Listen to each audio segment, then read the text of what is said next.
Today, India strikes Pakistan, triggering fears of a further military escalation. What the wobbly start to Germany's new government means for Europe. And the papal conclave begins at the Vatican.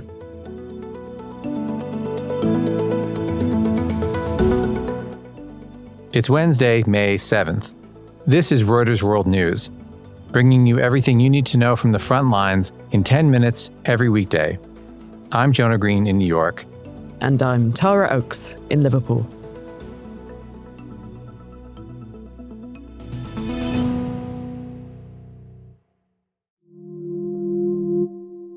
Starting with India-Pakistan and the worst fighting in more than 2 decades between the nuclear-armed enemies. India says it struck 9 Pakistani sites, and that some of them were linked to an attack by Islamist militants on tourists last month. Tanvi Mehta in New Delhi is here with the latest. India said its military has completely destroyed what it calls terrorist infrastructure in Pakistan, sites from where attacks against it were orchestrated. Pakistan has said the sites are all civilian, including mosques, dams, and hydropower projects. The country's military has vowed a response. So the situation escalated very quickly, and intense firing was reported at the de facto border between the two countries. Pakistan says it shot down 5 of India's fighter jets, but India has not yet confirmed this. And what does this mean for the wider world? Since the attack, many countries have urged Islamabad and New Delhi to not let things go out of hand. President Trump called the fighting a shame. China, which neighbors both India and Pakistan and is a key player in this region, also called for restraint. At a time when relations between China and US are strained due to trade, more tension does not bode well for the region's geopolitics.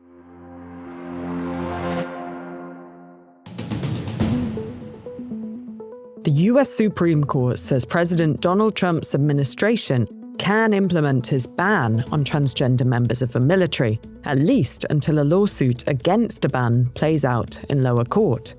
The court didn't rule on the legal merits of a case, but the decision could trigger the discharge of thousands of current personnel. The court's 3 liberal justices dissented. Trump says the U.S. will stop bombing the Houthis in Yemen. The U.S. president saying that the Iran-aligned group had agreed to stop interrupting important shipping lanes in the Middle East.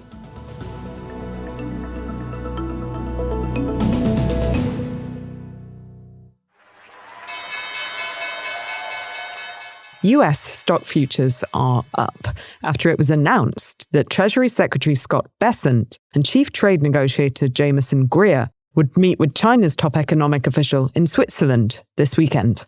The meeting could be a first step towards resolving a trade war disrupting the global economy. Tariffs will also be top of mind as the Fed officials meet today. The central bank is widely expected to keep rates steady, but investors will look for signals on future rate cuts.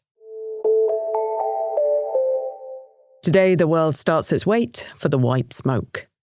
133 cardinals will begin the secret process of choosing the new pope in the Sistine Chapel this afternoon. It's the largest ever conclave, and Joshua McElwee joins us from the Vatican press room to give us a sense of what's next. We're expecting 1 ballot this evening in Rome, and more than likely no result. The cardinals are burning their ballots after every vote. And tonight we expect black smoke, which will signify that there has been no pope chosen. In coming days, when they do choose a pope, it'll be white smoke. It's going to be probably at least a day or 2 before we have a new pope. And what happens as the conclave kicks off?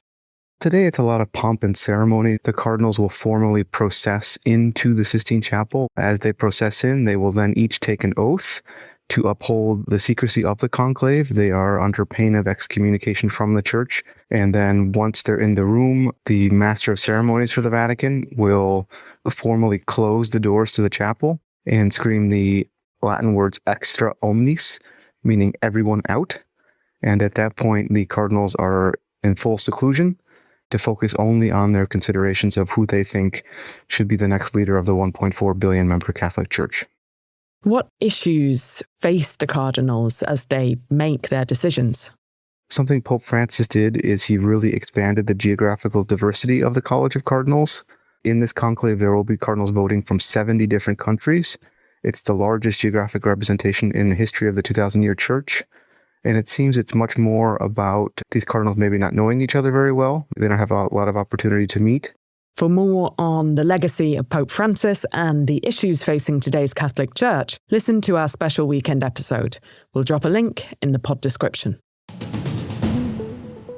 Thank you very much, everybody. It's a great honor to have Prime Minister Mark Carney with us.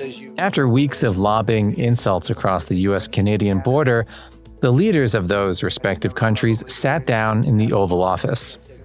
Donald Trump repeating his desire to annex Canada as the 51st state. I do feel it's much better for Canada, but we're not going to be discussing that unless somebody wants to discuss it.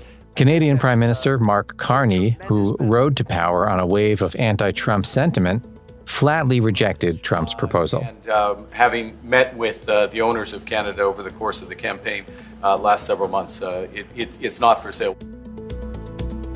Sudan's army says anti-aircraft systems have intercepted drones targeting the country's largest naval base in Port Sudan.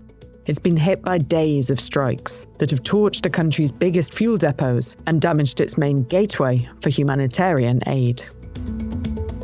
Russia and Ukraine have launched more overnight airstrikes on each other's capitals.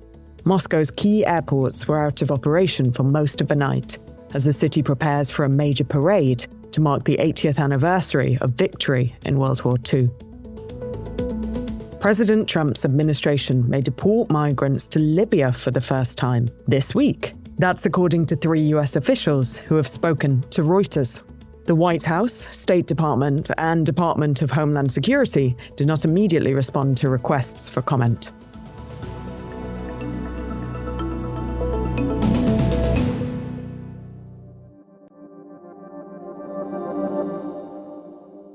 After a humiliating first-round defeat, German conservative leader Friedrich Merz was elected chancellor by parliament in a second round of voting.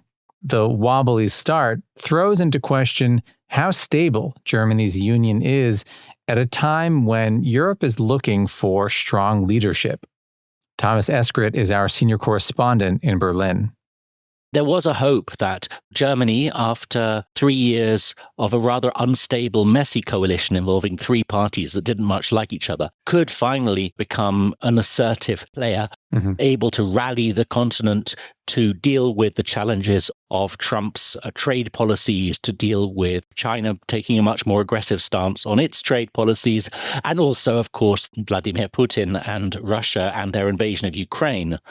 And a sense that Merz is taking office in such awkward circumstances detracts from his ability to come in and be the strong man. After this vote, what does the governing coalition look like? And does Merz have enough support to govern? He does have a comfortable governing majority, but it's not a large majority, because we're in this strange situation where his party, the Conservatives, are governing with the party which came third in the election. The party that came second is the far right, the Alternative for Germany, and every other party in parliament refuses to work with them. And the difficulty here is that you have such a large chunk of votes in parliament which nobody can touch, because if you refuse to govern with the party which came second, then it's almost impossible to form majorities comfortably. So in this case, we had to have an awkward coalition between 2 parties which were not enormously comfortable with each other. Is this whole thing fuel for the AfD? So the Alternative for Germany, the German far-right party, for them, it's probably good news. Most pollsters seem to think it is, and the party itself was certainly jubilant when Merz unexpectedly failed to win the first round. Like many far-right parties, they thrive on a sense of instability and chaos. Any sense that the traditional parties of the German establishment don't have things under control, any sense that the tried and tested solutions of the past are no longer working, anything like that plays into their hands and encourages voters to consider taking a flutter on this party, which literally calls itself the Alternative.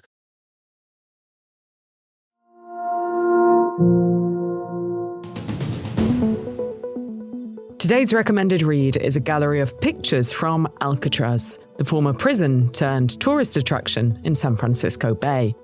At the weekend, President Trump revealed a plan to rebuild Alcatraz and reopen it as a prison.